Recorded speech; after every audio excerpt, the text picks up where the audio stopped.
Lateral occlusal relations: when the mandibular teeth make their initial contact with the maxillary teeth in right or left lateral occlusal relation, they, they bear a right or left lateral relation to intercuspal position or centric occlusion. The canines, premolars and molars of one side of the mandible make their occlusal contact facial, that is labial or buccal, to their facial cusp ridges at some portion of their occlusal thirds. You can see the figure 16.40. Figure 16.40. Picture A showing a patient's left side showing working side contacts, that is root and schematic of working side occlusal contacts and guiding inclines in left lateral movement, and schematic of working side occlusal contacts and guiding inclines in left lateral movement. And the picture B showing the patient's right side showing the non-working side occlusal contacts and guiding inclines. Right? Non-working contacts are not necessary except in complete dentures. Non-working contacts are not necessary. Non-working contacts are not necessary except in complete dentures, where you need to have a balanced occlusion, that is bilateral contacts in lateral movements also. Those points on the mandibular teeth make contact with the maxillary teeth at points just lingual to their facial cusp ridges.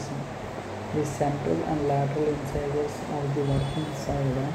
The central and lateral incisors of the working side are not usually in contact at the same time. The central and lateral incisors of the working side are not usually in contact at the same time. If they are, the labio-incisal portions of the mandibular teeth of that side are in contact with the linguo-incisal portions of the maxillary teeth. During the sliding contact action from the most facial contact points to centric occlusion, the teeth intercuspate and slide over each other in a directional line approximately parallel with the oblique ridge of the upper first molar.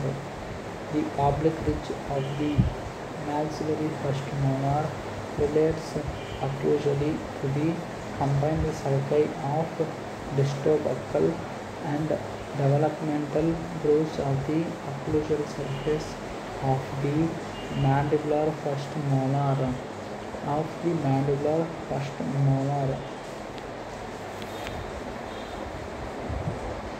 As the teeth of one side move from lateral relation to centric occlusion, the cusps and ridges bear a certain relationship to each other. The cusps and ridges, including the marginal ridges of the canines and posterior teeth of the mandibular arch, have an intercusping relationship to the cusps and ridges of the teeth of the maxillary arch. You can see the figure 16.38 for this one. Figure 16.38, that is projected protrusive working and balancing side parts of the maxillary and mandibular first molars made by supporting cusps, that is mesolingual cusp of the maxillary molar projected on the mandibular molar and distobuccal cusp of the mandibular molar on the maxillary molar. The crowns of the teeth are formed in such a way that cusps and ridges may slide over each other without mutual interference. In addition, the crowns of the teeth are turned on the two root bases to accommodate the angled movement across their opponents. You can see this in figure 16.46. This is the figure 16.46. Occlusion of right maxillary first premolar with its distal and the lingual surfaces, distal and lingual surfaces surveyed by a right angle distolingually. See figure 9.15. A line forming the angulation of the mesial surface. Line forming the angulation of the mesial surface, which is somewhat parallel with the vertical line of the right angle distally. With the vertical line of the right angle distally, right? This formation allows a proper contact relationship with the distal proximal surface of the maxillary canine. Simultaneously, it cooperates with the canine in keeping the lingual embrasure design within normal limitations. And B, in picture B you will see the B what it shows. It is the B, the line B.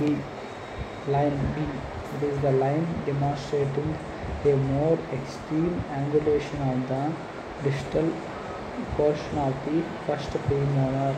This form allows the cusp and ridge to bypass mandibular This allows the cusp and ridge to bypass the mandibular teeth over the distal marginal ridge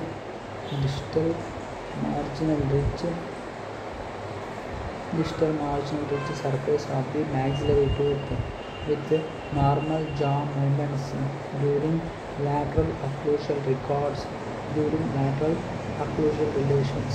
Whereas this C line, C is a line aligned with mesiobuccal and distobuccal line.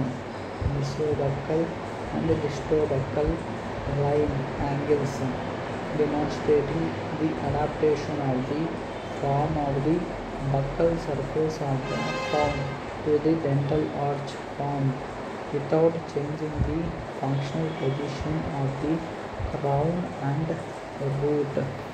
Right? This picture will show three types of lines: line A, line B, line C. What is the significance you can learn in the description. Right?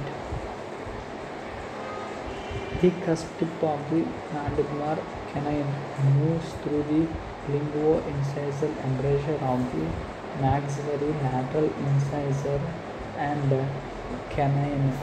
The cusp tip is often in contact with one of the marginal ridges making up the lingual embrasure above it.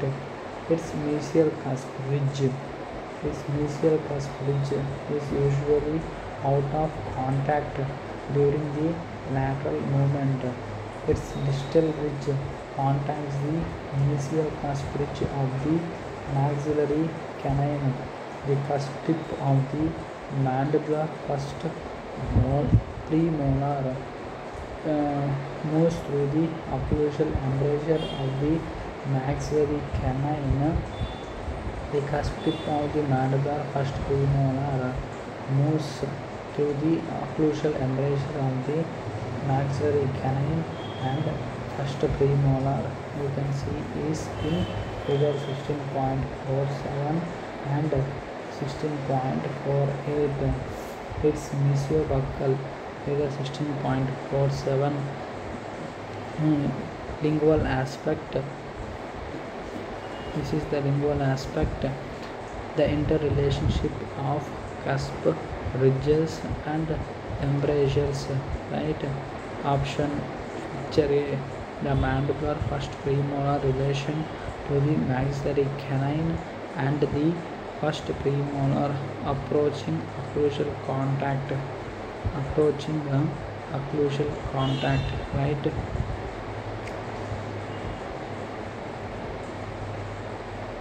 C and picture B. Mandibular first molar relation to the maxillary first molar on the verge of occlusal contact. For mandibular first premolar, you can see the cusp tip. Its mandibular first premolar cusp tips moves through the occlusal embrasure of the maxillary canine and the first premolar. Right. Its mesiobuccal ridge contacts the distal cusp ridge of the maxillary canine, and its distobuccal cusp ridge contacts the mesoocclusal. See, right, mesoocclusal slope of the buccal cusp of the maxillary first premolar. Likewise,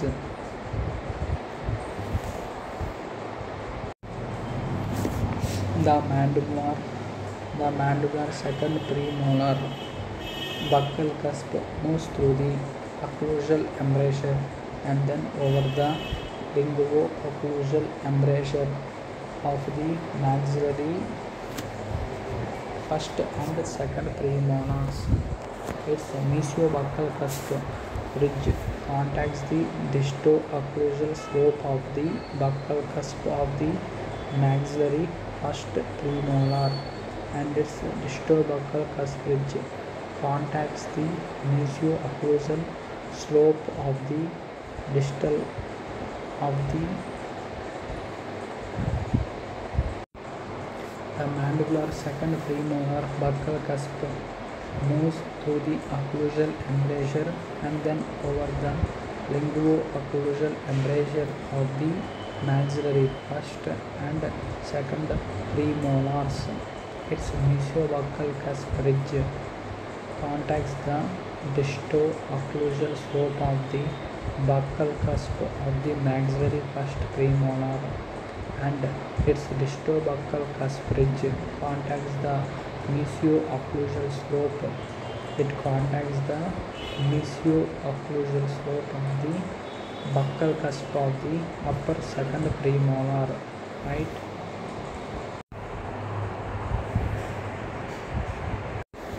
The lingual cusps of all premolars are out of contact until symmetric relation is attained.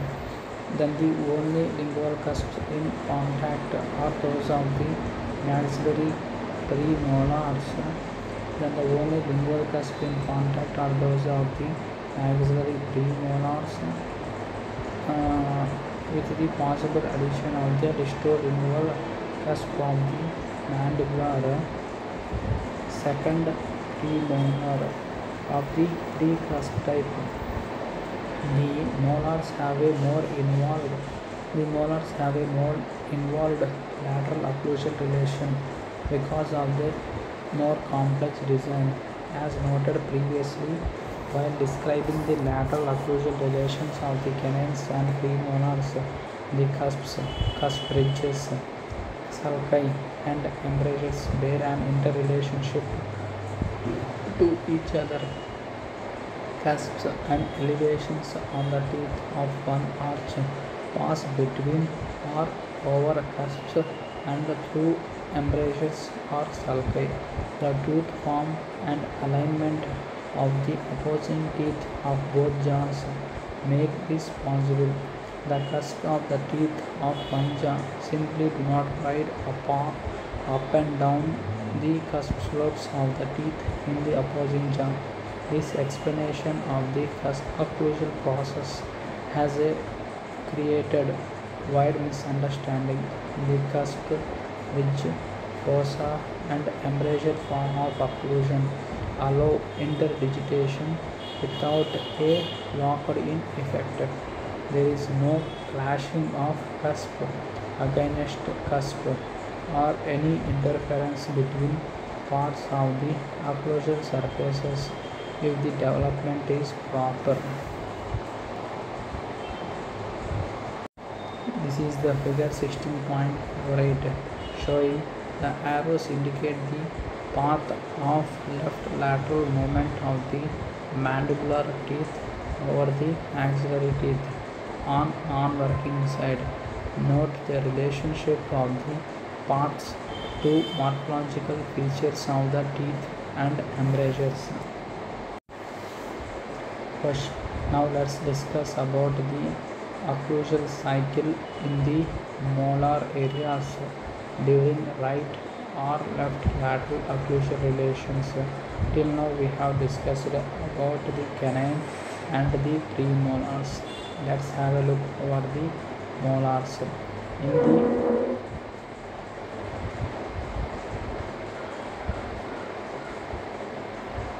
In lateral movements during mastication, the mandible drops downward and to the right or left of centric relation as it continues the cycle of movement and returns toward centric occlusion.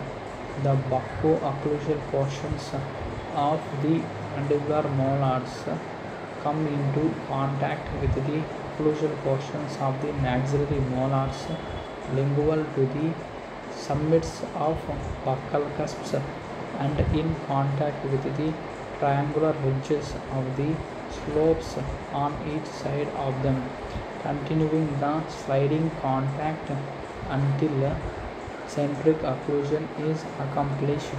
You can see in figure 16.49 and also figure 16.39. This is the figure 16.39 right side contact relations of first maxillary and mandibular molars. Picture A showing the right working side and picture B showing centric occlusion and picture C showing the non-working side. Figure 16.49 schematic of mandibular movements at the mesial aspect of the first molars. Heavy outline represents the molar in intercuspal position or centric occlusion. Shadow outlines represent mandibular molar in various relations in the movement cycle during mastication. The short arrows, that is A and P, at right angles to the occlusal surface of the maxillary molar measures the extent of movement between them over the occlusal surface from first contact of the mandibular molar to last contact in the cycle before starting the next cycle. You can see this much of extent of movement seen between from A to B during lateral occlusal movement, right? This picture is very important. From these first contacts, the mandibular molars slide into centric occlusion with maxillary molars and then come to a momentary rest. The movement continues with occlusal surfaces in sliding contact until the linguo-occlusal slopes of the buccal portions of the mandibular molars pass the final points of contact with the linguo-occlusal slopes of the Lingual portions of the maxillary molars. When the molars lose contact, the mandible drops away in a circular movement to begin another cycle of lateral jaw movement, as you can see in the figure 16.49. Very important. The mandible, if you take reference point on a mandible, say at A, it moves from a point A to the point B. This much of range of movement will be seen in this one tooth during lateral movement. The actual distance travelled by mandibular molars in contact across the occlusal surfaces of maxillary molars from first contacts to the final contacts at separation is very short. When measured at the incisors, it is only 2.8 mm in Australian Aborigines and only half or less of this in Europeans. The lower molars, which are the moving antagonists, are taken out of contact before the first contact location on their buccal cusp reaches the final points of contact on the maxillary molars. Compare the points A and C in figure 16.39. Figure 16.39. Compare A and C. How much movement has occurred? This much of movement occurs in the lateral excursion movements in the molar region. They come from the cusp to fossa relation to the cusp tip relation.